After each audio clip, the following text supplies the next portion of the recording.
माता का 8वां स्वरूप माँ महागौरी। माँ दुर्गा जी की 8वीं शक्ति का नाम महागौरी है। दुर्गा पूजा के 8वें दिन महागौरी की उपासना का विधान है। इनकी शक्ति अमोघ और सर्वाधिक फलदायिनी है। इनकी उपासना से भक्तों के सभी कल्पमस धुल जाते हैं। पूर्व संचित पाप भी नष्ट हो जाते हैं। भविष्य में पाप, संताप, दैन्य दुख के साथ कभी वापस नहीं आते। वह सभी प्रकार से पवित्र और अक्षय पुण्यों का अधिकारी हो जाता है।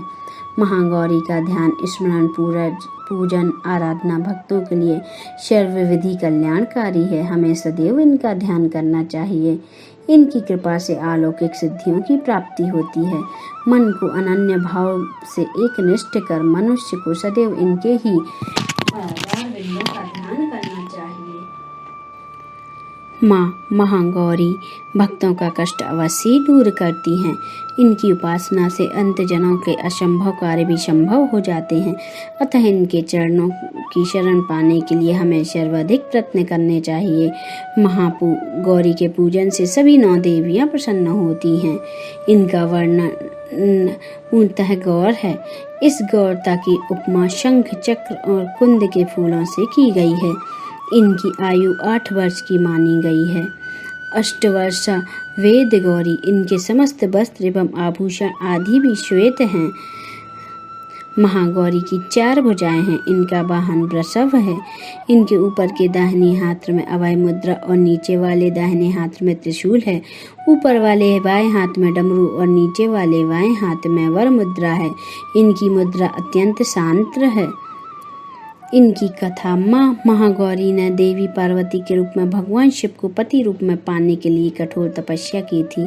एक बार भगवान भोलेनाथ ने पार्वती जी को देखकर कुछ कह देते हैं जिससे देवी के मन को आहत होता है और पार्वती जी तपस्या में लीन हो जाती हैं। इस प्रकार वर्षों तक कठोर तपस्या पर जब पार्वती नहीं आती तो पार्वती को खोजते हुए भगवान शिव उनके पास पहुंचते हैं। वहां पहुंचते हैं तो पार्वती को देखकर आश्चर्यचकित रह जाते हैं। पार्वती का रंग अत्यंत ओजपूर्ण होता है। उनकी छटा चांदनी के समान श्वेत और कुंद के फूलों के समान धवल दिखाई पड़ती है। उनके वस्त्र और आभूषणों से प्रसन्न होकर देवी उमा को गौर वर्ण का वरदान देते हैं। एक कथा के अनुसार भगवान शिव को पति रूप में पाने के लिए देवी ने कठोर तपस्या की थी जिससे उनका शरीर काला पड़ गया था। देवी की तपस्या से प्रसन्न होकर भगवान उन्हें स्वीकार करते हैं और शिव जी उनके शरीर को गंगा जल से धोते हैं। तब देवी विद्युत के समान अत्यंत क्रांतिमान और गौण वर्ण की हो जाती हैं तथा तभी से इनका नाम गौरी पड़ा। महागौरी रूप में देवी करुणामयी, स्नेहमयी, शांत और मृदुल दिखती हैं। देवी के इस रूप की प्रार्थना करते हुए देव और ऋषिगण कहते हैं, सर्वमंगल मांगल्ये शिवे सर्वार्थ साधिके शरण्यं त्र्यंबके गौरी नारायणी नमस्तुते। महागौरी जी से संबंधित एक अन्य कथा भी प्रचलित है। इनके अनुसार एक सिंह काफी भूखा था।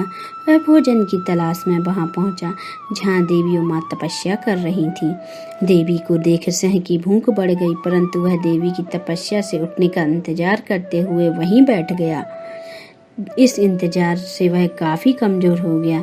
देवी जब तप से उठी तो सिंह की दशा देखकर उन्हें उस पर दया आती है और माँ अपनी सवारी बना लेती हैं।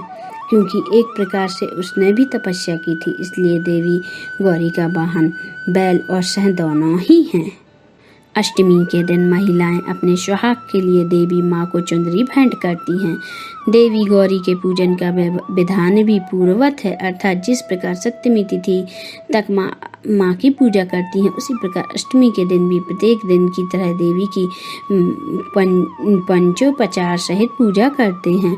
पुराणों में महागौरी के महिमा का प्रचुर आख्यान किया गया है।